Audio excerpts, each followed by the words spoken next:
ಡ್ಯಾಮ್ಗಳ ಪರಿಸ್ಥಿತಿಯನ್ನು ನೋಡೋದಾದರೆ ಹಳೆ ಮೈಸೂರಿನಲ್ಲಿ KRS, ಕಬಿನಿ, ಹೇಮಾವತಿ, ಹಾರಂಗಿ ಎಲ್ಲವೂ ತೃಪ್ತಿಕರವಾಗಿ ತುಂಬಿಕೊಂಡಿವೆ. ಇನ್ನೇನಿದ್ರು ಹೊಸ ಮಳೆ ಬಂದರೆ ಹೊರಗೆ ಬಿಡಬೇಕಷ್ಟೇ ನೀರು. ತುಂಗಭದ್ರಾ ಲಿಂಗನಮಕ್ಕಿ ಸಮಾಧಾನಕರವಾಗಿದೆ ಹೆಂಗಿದೆ. ತುಂಗಭದ್ರಾ 105ಕ್ಕೆ 97, ಲಿಂಗನಮಕ್ಕಿ 151ಕ್ಕೆ 120 TMC ನೀರು ಸ್ಟೋರೇಜು ಇದೆ.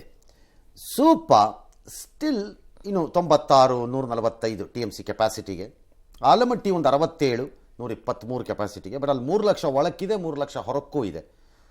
ಏನಕ್ಕದು ಅಂತ ಗೊತ್ತಿಲ್ಲ. ಮೇ ಬಿ ಈ ನಂಬರ್ ಏನಾದ್ರು ಸರಿ ಇಲ್ದಿದ್ರೆ ನನಗೆ ಗೊತ್ತಿಲ್ಲ. ಇದು 3 ಲಕ್ಷ ಇದ್ದಾಗ ಅದು 67 ಇರಬೇಕಾಗಿರಲಿಲ್ಲ. ಏನಿಯೋ ನಾರಾಯಣಪುರ ಅದು ಅಷ್ಟೇ 33, 24 ಅಂತಾರೆ. ಅದು ಯಾಕೆ ಅಂತ ಐಡಿಯಾ ಇಲ್ಲ. ಬಟ್ ಸದ್ಯಕ್ಕಂತೂ ಇದು ಡ್ಯಾಮ್ ಪರಿಸ್ಥಿತಿ. ಎಸ್, ಕೇಂದ್ರ ಬಜೆಟ್ನಲ್ಲಿ ಕರ್ನಾಟಕಕ್ಕೆ ಅನ್ಯಾಯ ಆಗಿಲ್ಲ ಎಂದಿದ್ದ ವಿತ್ತ ಸಚಿವೆ ನಿರ್ಮಲಾ ಸೀತಾರಾಮನ್ ಅವರನ್ನ ಸಿಎಂ ಸಿದ್ದರಾಮಯ್ಯ ತರಾಟೆಗೆ ತೆಗೆದುಕೊಂಡಿದ್ದಾರೆ. ನಿರ್ಮಲಾ ಸೀತಾರಾಮನ್ ಅವರನ್ನ ಸುಳ್ಳುಗಾರ್ತಿಗೆ ಹೋಲಿಕೆ ಮಾಡಿದ್ದಾರೆ. ನೀತಿ ಆಯೋಗದ ಸಭೆಯನ್ನ ಬಹಿಷ್ಕರಿಸಿದ ಕ್ರಮವನ್ನ ಸಿಎಂ ಸಮರ್ಥಿಸಿಕೊಂಡಿದ್ದಾರೆ. ರಾಜ್ಯಕ್ಕೆ ನ್ಯಾಯವೇ ಸಿಗದಿದ್ದ ಮೇಲೆ ಸಭೆಗೆ ಹೋಗಿ ಏನ್ ಪ್ರಯೋಜನ ಅಂತ ಕೇಳಿದ್ದಾರೆ. ಇನ್ನೊಂದು ಹೆಜ್ಜೆ ಮುಂದಕ್ಕೆ ಹೋದಂತಹ ಮಾಜಿ ಸಂಸದ DK ಸುರೇಶ್, ದಕ್ಷಿಣ ಭಾರತದ ರಾಜ್ಯಗಳಿಗೆ ಕೇಂದ್ರದಿಂದ ಇದೇ ರೀತಿಯ ಅನ್ಯಾಯ ಮುಂದುವರೆದ್ರೆ ದೇಶ ವಿಭಜನೆಯ ಕೂಗು ಮತ್ತೆ ಏಳಬಹುದು ಅಂತ ಎಚ್ಚರಿಸಿದ್ದಾರೆ. ಹಿಂದೆ ಲೋಕಸಭಾ ಚುನಾವಣೆಯ ಸಂದರ್ಭದಲ್ಲೂ ಇದನ್ನೇ ಹೇಳಿದ್ರು. ಭಾರಿ ಆಕ್ರೋಶಕ್ಕೆ ಕಾರಣವಾಗಿತ್ತು. ಅಂದಹಾಗೆ ಪ್ರಸಕ್ತ ಆರ್ಥಿಕ ವರ್ಷದಲ್ಲಿ ಕೇಂದ್ರದ ಸಾಲ 185 ಲಕ್ಷ ಕೋಟಿಗೆ ಏರಿಕೆ ಆಗಲಿದೆ ಅಂತ ಕೇಂದ್ರ ಸರ್ಕಾರ ಅಂದಾಜಿಸಿದೆ. ಏನೋ ಈಸಿ ಟು ಟಾಕ್ ಎಕಾನಮಿನಲ್ಲಿ ಸುಳ್ಳು, ಸೋಲು, ಮೋಸ, ದಗ ಡ್ಯಾಶ್ ಡ್ಯಾಶ್ ಡ್ಯಾಶ್ ಎಲ್ಲ ದೇಶ ವಿಭಜನೆ ಕೂಗಿ ಹೇಳ್ಬೋದು. ಬೇಕಿದ್ರೆ ಎಬ್ಬಿಸ್ಕೊಳ್ಳಿ. ನಿಮಗೆ ಕರ್ನಾಟಕವನ್ನು ದೇಶ ವಿಭಜನೆ ಆದಾಗ ಕರ್ನಾಟಕದ ಇವತ್ತಿನ ಸ್ವರೂಪವನ್ನು ಉಳಿಸ್ಕೊಳ್ಳೋ ತಾಕತ್ತು ನನಗಿದೆ ಅಂತ DK ಸುರೇಶ್ಗೆ ಅನ್ಸಿದ್ರೆ, ಐ ರಿಪೀಟ್, ದೇಶ ವಿಭಜನೆ ಬಂದು ಇನ್ನು ದಕ್ಷಿಣ ಭಾರತ ಬೇರೆ ಆಗ್ಬಿಡ್ತೀರಾ? ಯಾರು PM ಯಾರಾಗ? ಸ್ಟಾಲಿನ್ನ, DK ಶಿವಕುಮಾರ, ಯಾರು?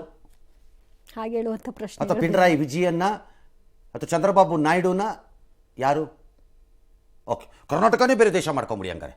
ಓಕೆ, ಆವಾಗ ಕರ್ನಾಟಕವನ್ನು ಈಗಿರುವ ಮ್ಯಾಪ್ ಥರ ಉಳಿಸ್ಕೋತೀವಿ ಅನ್ನೋ ಹೇಳೋ ಧೈರ್ಯ ನಿಮ್ಗೆ ಯಾರಿಗಾರು ಇದೆಯಾ? ಸುಮ್ಮನೆ ಬುರುಡ ಬಿಡ್ತಾರೆ. ನೀವು ಯಾಕೆ ಅಂತ ಕೂತ್ಕೊಳ್ರಿ, ನೀವು ಒಳ್ಳೆ ಕತೆ ಆಯಿತು. ಯಾಕೆ ಅಂತ ಕೇಳ್ತೀರಲ್ರಿ, ಉಳ್ಸಕ್ಕಾಗತ್ತೇನ್ರಿ ಕರ್ನಾಟಕನ ಈ ಮ್ಯಾಪಲ್ಲಿ? ಈಗಲೇ ಉತ್ತರ ಕರ್ನಾಟಕ ಬೇಕು ಅಂತಾರೆ, ಪ್ರತ್ಯೇಕ ಕೇಳ್ತಾರೆ. ಎಕನಾಮಿಕ್ಸ್ ಸೈಡಲ್ಲಿ ಹೇಳೋದು ಈಸಿ.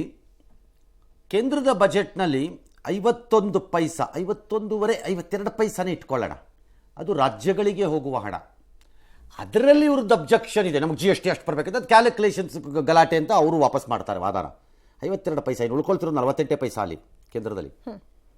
ಹಾಗಿರಬೇಕಾದ್ರೆ ಹೊಸ ಟ್ಯಾಕ್ಸ್ ಹಾಕೋಕ್ಕಾಗ್ತಾ ಇಲ್ಲ ಅಲ್ಲಿ ಹಾಕಿದ್ರೆ ಅಲ್ಲಿ ಮತ್ತೆ ಟ್ಯಾಕ್ಸ್ ಟೆರರಿಸಮ್ ಅಂತ ಈ ರಾಹುಲ್ ಗಾಂಧಿ ಸ್ಟಾರ್ಟ್ ಆಗುತ್ತೆ. ಆಮೇಲೆ ಗಲಾಟೆ ಸ್ಟಾರ್ಟ್ ಆಗುತ್ತೆ. ಮತ್ತು ಟ್ಯಾಕ್ಸು ಕೇಂದ್ರ ಹಾಕ್ಬಾರ್ದು, ರಾಜ್ಯಗಳು ಹಾಕ್ಬೋದು. ಹಾಲ್ ಮೇಲೆ ಹಾಕ್ಬೋದು, ಎಲೆಕ್ಟ್ರಿಸಿಟಿ ಮೇಲೆ ಹಾಕ್ಬೋದು, ವಾಟರ್ ಮೇಲೆ ಹಾಕ್ಬೋದು, ಉಸಿರಾಡಕ್ಕೆ ಹಾಕ್ಬೋದು, ನಡೆದಾಡಕ್ಕೆ ಹಾಕ್ಬೋದು, ಕಣ್ಣು ಮಿಟಿಕಿಸಿದ್ರೆ ಹಾಕ್ಬೋದು, ಬಾಯಿ ತೆಗೆದ್ರೆ ಹಾಕ್ಬೋದು, ನೀವು ಹಾಕ್ಬೋದು. ಪೆಟ್ರೋಲ್ ಮೇಲೆ ಹಾಕ್ಬೋದು, ಇನ್ನೊಂದ್ರ ಮೇಲೆ ಹಾಕ್ಬೋದು. ಬೇರೆಯವ್ರು ಹಾಕೋಂಗಿಲ್ಲ. ಬೇರೆಯವ್ರು ಹಾಕಿದ್ರೆ ಅದು ಅನ್ಯಾಯ, ದಗ ಕೊರ್ತನ. ನೀವು ಹಾಕ್ಬೋದು. ಕರ್ನಾಟಕ ರಾಜ್ಯ ದೇರ್ ಈಸ್ ಸಮ್ ಪ್ರಾಬ್ಲಮ್. ನಮ್ಮ ಫಿನಾನ್ಸಸ್ ನೋಡ್ಕೊಳ್ಳಿ. ಯಾಕೆ ಅಂದರೆ ಈ ಗ್ಯಾರಂಟಿ ಆದಮೇಲೆ ನಿಮ್ಗೆ ಹೊಡೆತಗಳು ಈಗ ಬೀಳಕ್ಕೆ ಸ್ಟಾರ್ಟ್ ಆಗಿದೆ, ಇನ್ನೂ ಬೀಳುತ್ತೆ. ಇನ್ನೂ ಕಾಲ ಇದೆ ನೀವು ಹೊಡೆಸ್ಕೊಳ್ಳೋಕ್ಕೆ. ವಿತ್ತೀಯ ಕೊರತೆ ಅವ್ರದ್ದಂಗೆ 185 ಲಕ್ಷ ಕೋಟಿಗೆ ಹೋಗಿ ತಗಲಾಕೋತೀವಿ. ಯಾಕಂದರೆ ವಿತ್ತೀಯ ಕೊರತೆ ಪ್ರಾಬ್ಲಮ್ಮು ಯುನೈಟೆಡ್ ಸ್ಟೇಟ್ಸಿಂದ ಹಿಡಿದು, ಫಾರ್ ಎಕ್ಸಾಂಪಲ್ ಬ್ರಿಟನ್, ಯುನೈಟೆಡ್ ಕಿಂಗ್ಡಮಲ್ಲಿ ಇವತ್ತು ಅವ್ರದ್ದು ಬಜೆಟನ್ನು ಅಲ್ಲಿ ಟ್ರೆಜರಿ ಸೆಕ್ರೆಟರಿ ಮಾಡಿರೋದಕ್ಕೆ ಚಾನ್ಸ್ಲರು 20 ಬಿಲಿಯನ್ ಡಿಫಿಸಿಟ್ ಒಂದನ್ನು ಒಂದು ಪರ್ಟಿಕ್ಯುಲರ್ ಏರಿಯಾದಲ್ಲಿ ಹೇಳ್ತಾ ಇದ್ದಾರೆ. ಅವರು ಔಸಿಟ್ಕೊಂಡ್ಬಿಟ್ಟಿದ್ರು ಹಳಬರು ಅಂತೆಲ್ಲ. ಅಲ್ಲೂ ಡಿಫಿಸಿಟ್, US ಅಲ್ಲೂ ವಿಪರೀತ ಕೊರತೆ, ಅಲ್ಲೂ ಸಾಲದ ಪ್ರಾಬ್ಲಮ್. ಯುರೋಪಲ್ಲೂ ಅದೇ. ಎಲ್ಲ ದೇಶಗಳನ್ನು ಕಾಡ್ತಾ ಇರೋದು ಇದೇನೆ. ಭಾರತನೂ ಕಾಡ್ತಿದೆ, ಇಲ್ಲ ಅಂತಲ್ಲ. ಕರ್ನಾಟಕದ ಸಮಸ್ಯೆನೂ ಅದೇ. ಇರೋ ಕಾಸಲ್ಲಿ ಮಾಡಬಾರ್ದ ಕೆಲಸ ಎಲ್ಲ ಮಾಡಿರೋ ಪರಿಣಾಮ, ಮಾಡಬಾರದ ರೀತಿಯಲ್ಲಿ ಮಾಡಿರುವ ಪರಿಣಾಮ. ನಾನು ಮಾಡಬಾರದು ಅಂತ ಹೇಳಲ್ಲ, ಮಾಡಬಾರದ ರೀತಿಯಲ್ಲಿ ಮಾಡಿರುವ ಪರಿಣಾಮ ನಿಮ್ಮ ರಾಜಕೀಯಕ್ಕೋಸ್ಕರ ಪರಿಣಾಮನ ಅನುಭವಿಸ್ತೀರಿ. ಮುಂದೆ ಅವಶ್ಯಕತೆ ಇರಲಿ, ಅನುಭವಿಸ್ತೀರಿ. ಇನ್ನೂ ಸಮಯ ಇದೆ. ನಿಮ್ಮ ಸಾಲದ ಪ್ರಮಾಣವು ತೃಪ್ತಿಕರವಾಗಿಲ್ಲ ಕರ್ನಾಟಕದ್ದುವೆ. You are also not in a good area. Debt ವಿಚಾರದಲ್ಲಿ ಕೆಟ್ಟ ಪರಿಸ್ಥಿತಿಲಿದ್ದೀರಿ ನೀವು ಡೆಟ್ಟಲ್ಲಿ. ಲೆಟ್ ಸಿ, ಗಂಡ ಹೆಂಡತಿ ಜಗಳದ ಮಧ್ಯೆ ಯಾರಪ್ಪ ಬಡವಾಗಬೇಕು?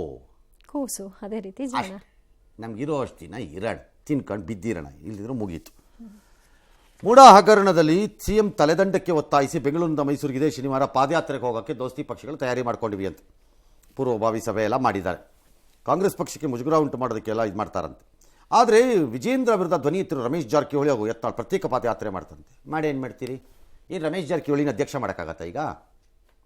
ಆಲ್ ರೈಟ್, ವಿಜಯೇಂದ್ರ ಬ್ಯಾಡಪ್ಪ ಈಗ ತಕ್ಷಣಕ್ಕೆ ನಿಮಗೆ. ಓಕೆ, ಏನು ರಮೇಶ್ ಜಾರಕಿಹೊಳಿನ ಅಧ್ಯಕ್ಷ ಮಾಡಬೇಕಾ? ಇನ್ನು ಕೇಸಿಂದಾನೇ ಆಚೆ ಬಂದಿಲ್ಲ, ಬಂದಿರೋ ಆರೋಪನೇ ಅಲ್ಲಿ ಮೈ ಮೇಲೆಲ್ಲ ಕಂಡು ಇನ್ನೂ ಕೂತಿದ್ದೀರಿ. ನಿಮ್ಮ ಅಧ್ಯಕ್ಷ ಮಾಡೋಕ್ಕಾಗತ್ತಾ ಅವ್ರನ್ನ?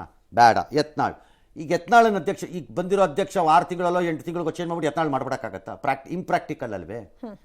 ಅದನ್ನ ಅವರೇ ಅರ್ಥ ಮಾಡ್ಕೊಳ್ಳಲ್ಲ. ಇವ್ರು ಹಣೆ ಬರ ಅಷ್ಟೇ, ಮಾಡ್ಕೊಳ್ಳಿ, ಅದು ಅವ್ರದ್ದು.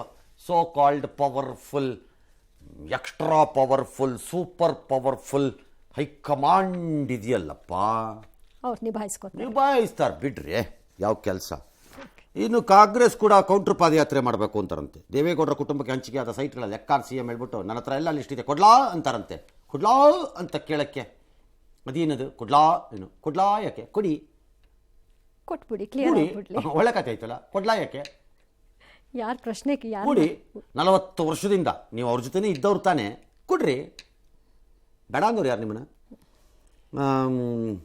ನನ್ನ ಅವಧಿನ ಭ್ರಷ್ಟಾಚಾರ ಸಂಪೂರ್ಣ ನಿಯಂತ್ರಣಕ್ಕೆ ಬಂದಿಲ್ಲ, ಅದಕ್ಕೆ ಪ್ರಮಾಣ ಕಡಿಮೆ ಐತೆ. ಖಂಡಿತ ಕಡಿಮೆ ಆಗಿಲ್ಲ, ನಾನು ಬರ್ಕೊಡ್ತೀನಿ, ಬನ್ನಿರಿ. ನನ್ನ ಹತ್ರ ದಾಖಲೆ ಇಲ್ಲ ಅನ್ನೋದು ನನಗೂ ಗೊತ್ತಿದೆ, ಬನ್ನಿ ಎಕ್ಸ್ಪ್ಲೈನ್ ಮಾಡಿ ತೋರಿಸ್ತೀನಿ ಯಾವ್ಯಾವ್ದ್ರಲ್ಲಿ ಎಷ್ಟೆಷ್ಟಾಗಿದೆ ಪರ್ಸೆಂಟೇಜ್ಗಳು ಅಂತ. ಖಂಡಿತ ಕಡಿಮೆ ಆಗಿಲ್ಲ, ಜಾಸ್ತಿ ಆಗಿದೆ. ಕೆಲವು ಕಡೆ ಹೊಸ ಹೊಸ ಪೊಲಿಟಿಕಲ್ ಟ್ಯಾಕ್ಸ್ಗಳು ಬಿದ್ದಿವೆ.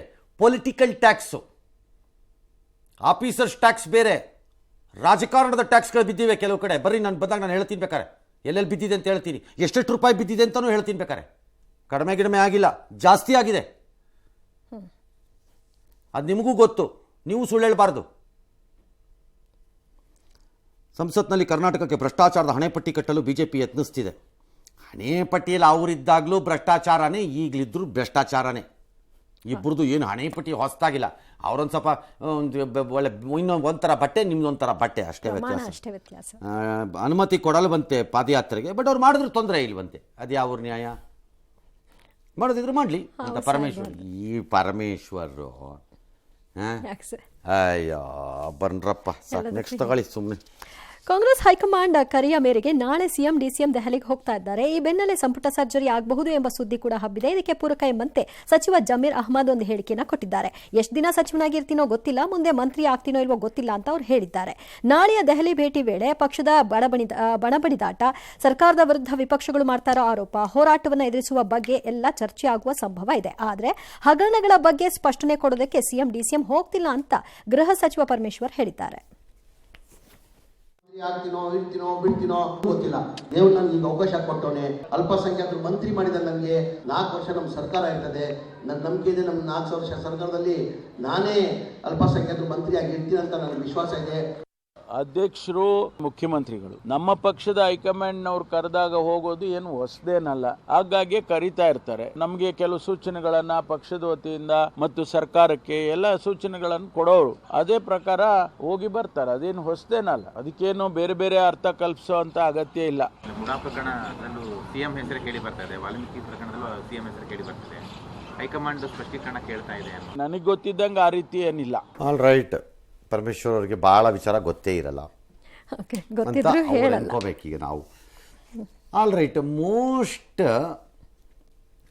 ನಾನ್ ಇಂಟರೆಸ್ಟೆಡ್ ಮ್ಯಾನ್, ಸುಪ್ರೀಮ್ಲಿ ಇಂಟ್ರೆಸ್ಟ್ ಇರೋ ಮಂತ್ರಿ ಥರ ಯಾರಾದರೂ ದಿನವನ್ನು ಕಳೆಯುತ್ತಿದ್ದರೆ ಈ ಸಚಿವ ಸಂಪುಟದಲ್ಲಿ ಆಸಕ್ತಿಯೇ ಇಲ್ಲದ, ಬಟ್ ವಿಪರೀತ ಆಸಕ್ತಿ ನನಗಿದೆ ಎಂದು ಬಿಂಬಿಸುತ್ತಾ ದಿನವನ್ನು ಕಳೆಯುತ್ತಿರುವ ಯಾವ್ದಾದ್ರು ಒಂದು ಮಂತ್ರಿ ಇದ್ರೆ ಅದು ಡಾಕ್ಟರ್ ಪರಮೇಶ್ವರ, ಅನುಮಾನನೇ ಇಲ್ಲ.